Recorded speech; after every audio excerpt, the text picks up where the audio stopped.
नमस्कार दोस्तों, स्वागत है आपका हमारे YouTube चैनल में। दोस्तों, आज विद्या गुरु क्लासेस जो ऑफलाइन की सफलता के बाद ऑनलाइन में प्रवेश करने जा रही है।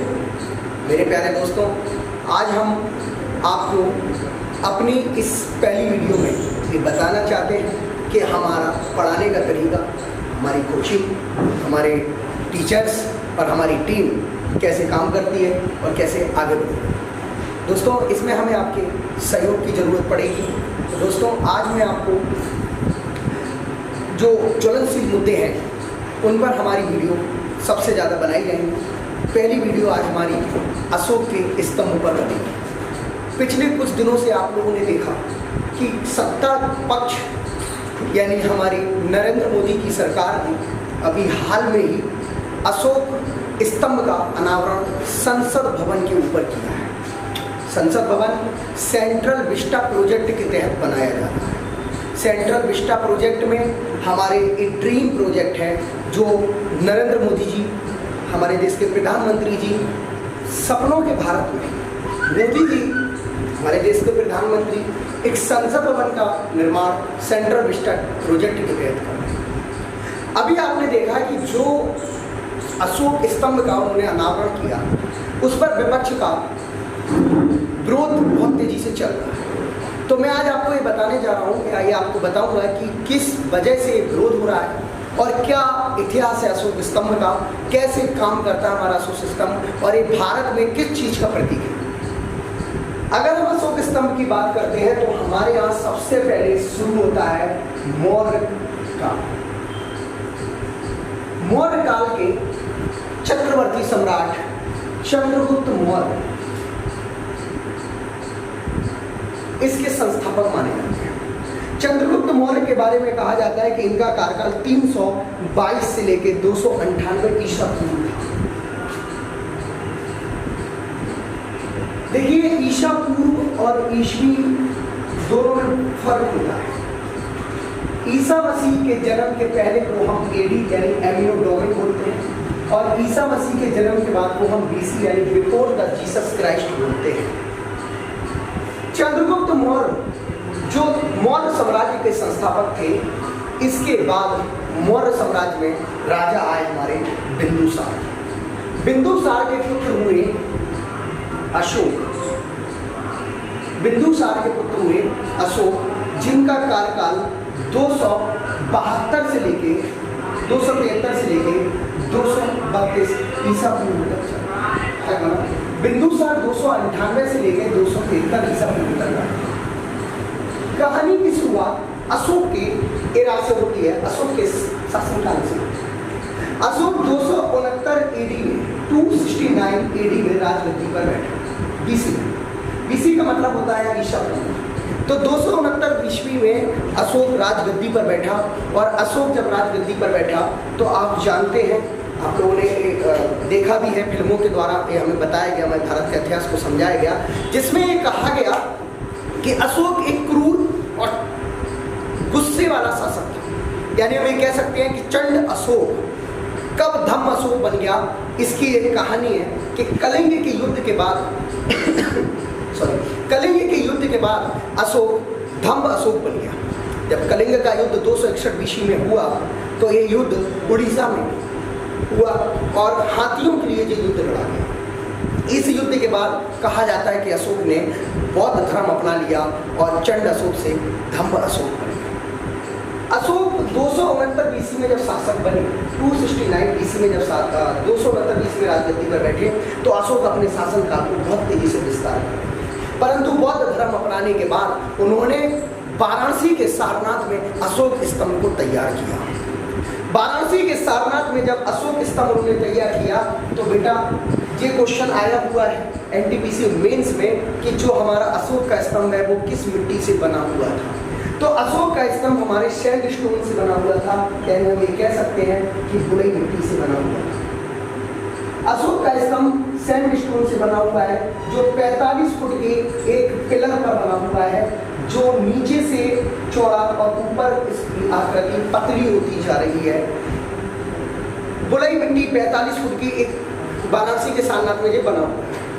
दोस्तों इस 45 फुट के स्तंभ को दंड कहा जाता है।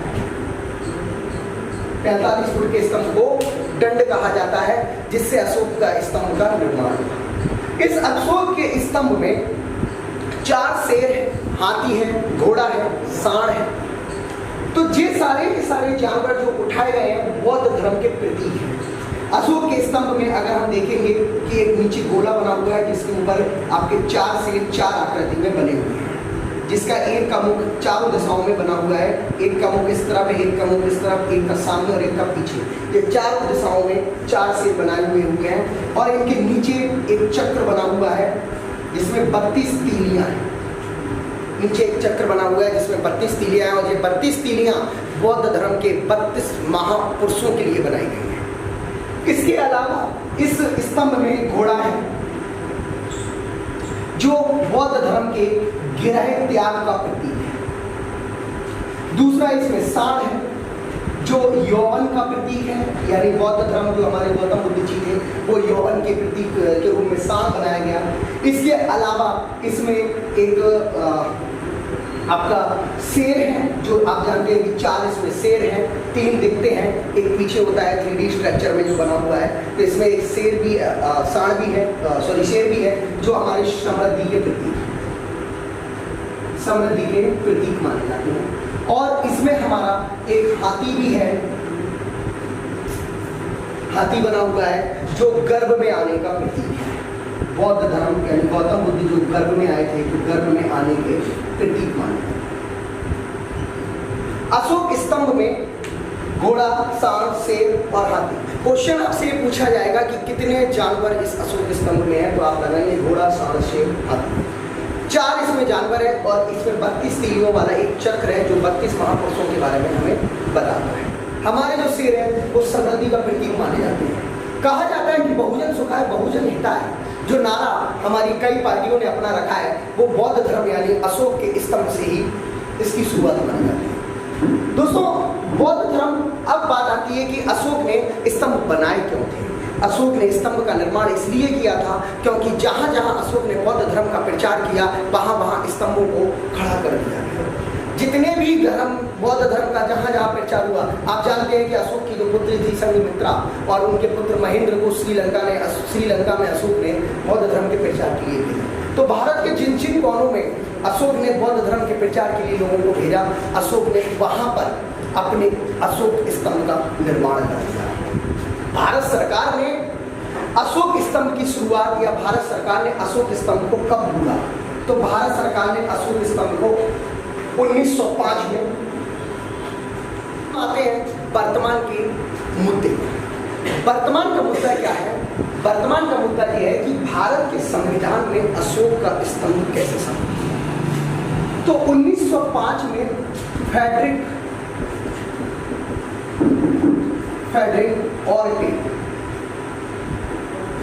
फ्रेडरिक ऑर्टेल ने खुदाई में अशोक स्तंभ को निकाला और दीनानाथ भार्गव ने अशोक स्तंभ को भारत के संविधान में अंगीकृत करने के जिम्मेदार। दीनानाथ भार्गव जी ने नंदलाल बोस के साथ मिलकर नंदलाल बोस की सलाह पर संविधान के फर्स्ट पृष्ठ पर इसको अलंकृत किया गया।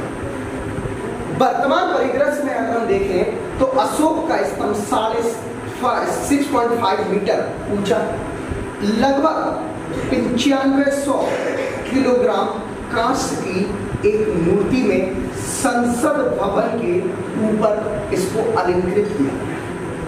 संसद भवन के ऊपर इसको अलंकृत किया गया। अगर हम आगे की बात करें तो इसमें शेर, ये सब आपको पता है, शेर, हाथी, घोड़ा, इसके बारे में मैं आपको बता चुका हूँ। इसके अलावा अगर हम बात करें तो इसके नीचे जो गोलाकार आकृति है वो उसमें 32 तीलियां हैं, जिसमें आप देख रहे होंगे कि हमारे नरेंद्र मोदी जी इसमें फोटो खिंचवा रहे हैं। संसद भवन में जो मूर्ति लगाई गई है इसका डिजाइन सुनील देआरे ने किया है। संसद भवन में जो मूर्ति लगाई गई वो सारनाथ के अशोक स्तंभ से ली गई और सारनाथ इसलिए अशोक ने क्योंकि बौद्ध धर्म का पहला उपदेश गौतम बुद्ध ने सारनाथ में दिया। पहला उपदेश गौतम बुद्ध ने सारनाथ में दिया, इसलिए सारनाथ को अशोक ने अपने स्तंभ लगाने के लिए चुना था। मेरे प्यारे दोस्तों, अब मुद्दा किसका है? मुद्दा ये है कि मूर्ति जो है वो भारत में कब अपनाई गई? तो 26 जनवरी 1950 को भारत सरकार ने अशोक स्तंभ के रूप में इसको भारत का प्रतीक बना दिया। अशोक स्तंभ के रूप में इसको भारत का प्रतीक बना दिया। मुद्दा इस बात का है कि जो प्राचीन या अशोक का स्मारक या अशोक का स्तंभ हम देखते हैं, उसमें हमारे जो शेर हैं वो समृद्धि का प्रतीक है, जबकि हमारी वर्तमान सरकार ने जो अशोक स्तंभ बनाया है उसमें हम देखते हैं कि हमारे जो शेर हैं वो क्रूरता की ओर दिखाई पड़ रहे हैं। लेकिन इसका एक दूसरा पहलू और भी है। इसका दूसरा पहलू सत्ता पक्ष जो ये कह रही है, वो ये कह रही है कि ये नया भारत है और ये संकेत है उन देशों के लिए जो भारत को अब तक ये समझते थे कि भारत कभी भी रिएक्शन नहीं करेगा।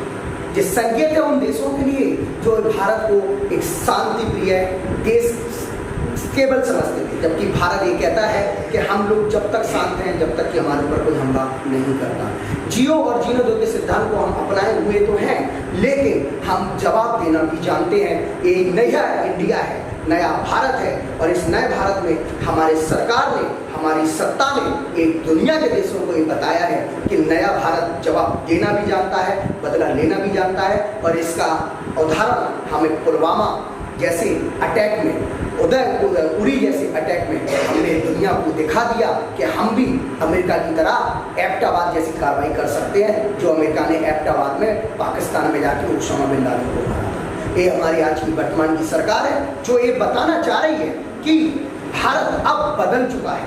वर्तमान की सरकार ने बता दिया कि भारत में समृद्धि के साथ साथ हथियार भी रखना जानते हैं। हम शांति के साथ साथ अहिंसा के पुजारी तो हम हैं, लेकिन हिंसा हम तब करते हैं, हम जब युद्ध का साथ देते हैं, जब कोई व्यक्ति हमें जीने नहीं देता। तो दोस्तों, आज आपको समझ में आया कि अशोक स्तंभ कैसे क्या बना, इसका इतिहास से लेकर वर्तमान परिदृश्य तक मैंने आपको बता दिया।